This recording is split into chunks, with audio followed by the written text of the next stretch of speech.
आम आदमी पार्टी का एक लफुआ नेता है, सड़क छाप नेता, जो कि चुनाव नहीं जीत पाता है। उसकी कोई औकात नहीं है पॉलिटिक्स में। वो बाबा साहब पे उंगली उठाता है और क्या कहता है जरा सुन लीजिए। लेकिन उसके बयान से पहले एक आवाज को सुनिए। ये आवाज उसके पॉलिटिकल अब्बा की है और उसके पॉलिटिकल अब्बा क्या बोल रहे हैं जरा सा सुन लीजिए।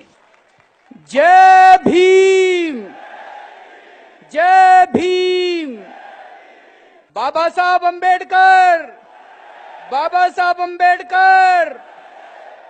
दोस्तों, बाबा साहब अंबेडकर केवल दलितों के नेता नहीं थे, वो पूरे देश के नेता नहीं थे, वो पूरी दुनिया के नेता थे। ये अरविंद केजरीवाल दिल्ली के मुख्यमंत्री और आम आदमी पार्टी के मुखिया हैं, जिसकी पार्टी का ये पालतू प्रवक्ता है।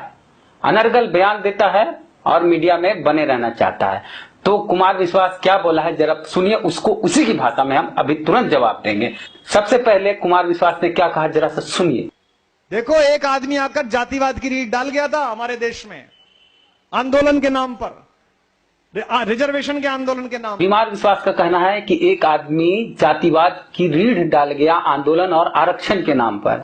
इशारा इसका बाबा साहब अंबेडकर पर है। अरे मूर्ख कुमार विश्वास, तुम्हारे जैसे जैसे पीएचडी धारी सड़क पे घूमते हैं, समझ में आया? तुम ब्राह्मण हो इसलिए तुम्हें प्रोफेसरी की नौकरी मिल गई, वो भी तुमसे नहीं हो पाई।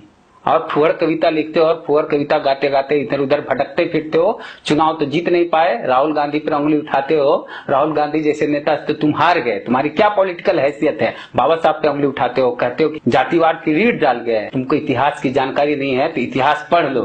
बाबा साहब अम्बेडकर के जन्म से पहले ज्योतिबा फूले आए थे और जातिवाद के खिलाफ जो आंदोलन किए हैं, कभी फूले को जानते हो? फूले को पढ़े हो? कुमार विश्वास, बाबा साहब आरक्षण के लिए जातिवाद नहीं फैलाए। बाबा साहब अंबेडकर वो खुद छुआछूत का शिकार हुए थे। उन्होंने खुद ने अपनी जिंदगी के अंदर अन्याय बर्दाश्त किया था, इसलिए उन्होंने संविधान के अंदर रिजर्वेशन की व्यवस्था की थी। वो जानते थे कि ये समाज वो समाज है जिसने सदियों सदियों से अन्याय बर्दाश्त किया, सदियों से उन्होंने छुआछूत बर्दाश्त किया है। अगर उस समाज को अपने को बराबर लाना है तो अपने को उनको रिजर्वेशन देना पड़ेगा। जातिवाद था, उससे निजात दिलाने के लिए दलित पिछड़ों को और महिलाओं को आरक्षण लाए ताकि सबको समान अवसर मिल सके। तुम्हारे जातिवादी व्यवस्था में सबको बराबर अधिकार नहीं मिलता था। और देखिए क्या बोलता है, और उससे पहले झगड़ा नहीं था। पहले झगड़ा नहीं था, जाति के नाम पर झगड़ा नहीं था। अरे मूर्ख, अभी हम बोले कि ज्योतिबा फूले बाबा साहब से पहले आए और इस देश में जातिवाद के खिलाफ आंदोलन किए। सावित्री फूले भी उनके साथ थी, उनकी पत्नी। तो कभी इतिहास पढ़े हो? फुहड़ कविता लिखते लिखते इतनी उम्र बीत गई और चाहते हो कि बड़का नेता बन जाए। तुम मूर्ख, और तुमको जो सुन रहे थे वहां पे इतने लोग, वो सारे मूर्ख, ताली बजाने वाले महामूर्ख लोग थे, जाहिल लोग थे, जो तुम्हारी सभा में जाते हैं और फुहड़ फुहड़ बात सुनते हैं और ताली पीटते हैं। हमारे गांव में ब्राह्मण बहुल गांव है। अब देखिए जाहिल ने क्या कहा कि हमारा गांव में ब्राह्मण बहुल्य गांव है। हमारा जो गांव है ब्राह्मण बहुल्य गांव है। ब्राह्मण बहुल्य, क्या उन ब्राह्मणों को बाबा साहब अंबेडकर ने पैदा किया या फिर ब्राह्मण बहुल्य गांव को बाबा साहब ने बचाया? बेशरम, शर्म नहीं आती तुमको ये बोलते हुए कि हमारा ब्राह्मण बहुल्य गांव है? ये जाति का नाम लेता है ब्राह्मण के नाम पर। बाबा साहब कब कहते कि हम महार हैं, हम महार हैं, हम महार हैं? फूले ने कब कहा कि हम माली हैं, माली हैं? लेकिन तुम बेशरम, तुम कहते हो कि हम ब्राह्मण। यूपी में चुनाव में गया था और वहां पे जाके कहता था मैं ब्राह्मण का बेटा हूं। कौन जातिवाद फैला रहा है मूर्ख?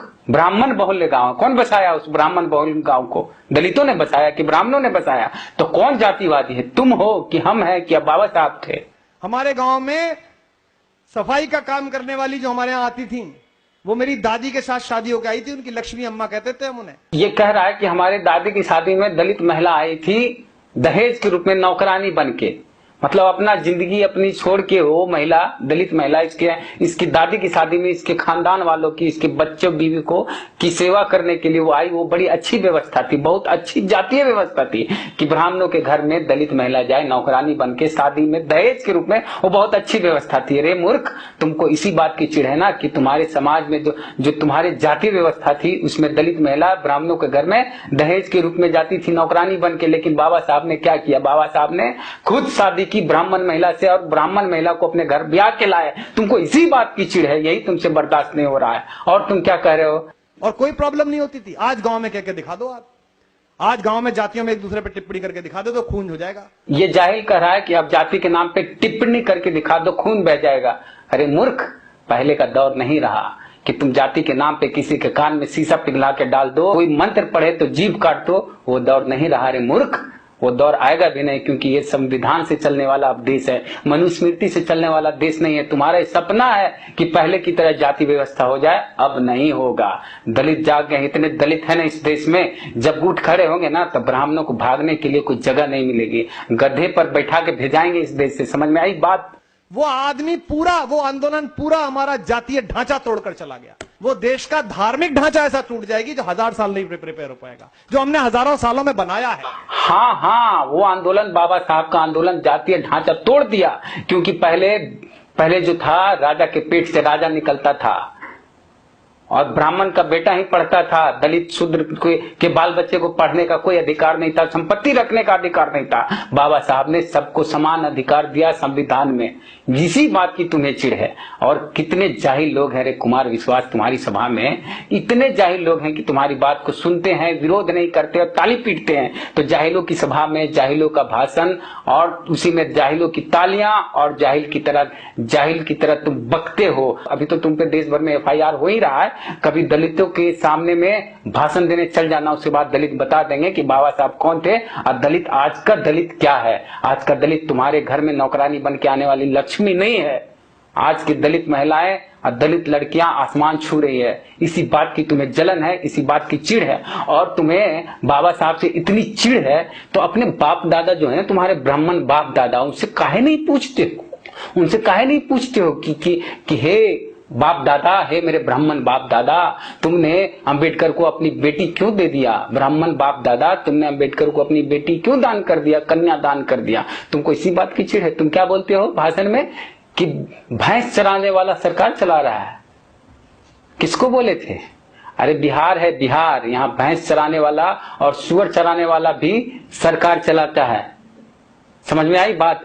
जीतन राम मांझी उस समाज से आते हैं जिस समाज के लोग सुअर चराते हैं, वो भी बिहार में चीफ मिनिस्टर बने।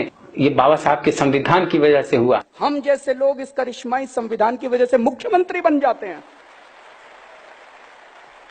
इससे बड़ा करिश्मा क्या हो सकता है? और सुन लो जरा तुम्हारे पॉलिटिकल अब्बू क्या कह रहे हैं। संविधान बहुत ही खूबसूरत है।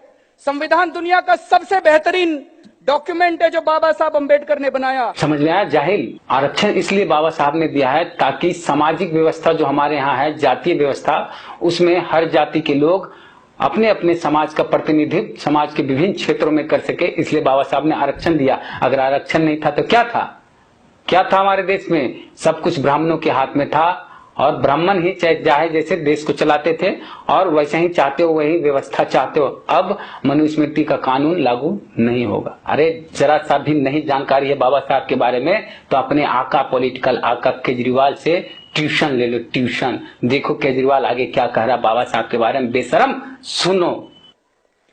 आज पूरे दुनिया के लोग उनके बताए हुए रास्ते, उनके संदेश के ऊपर चलने की कोशिश कर रहे हैं। पूरी दुनिया के लोग उनका लोहा मानते हैं। सबसे बड़ी बात मैं उनकी जिंदगी में एक चीज मानता हूं और वो है उनकी हिम्मत। उनमें अद्भुत साहस था। इतनी विषम परिस्थितियां उनके जीवन में आई।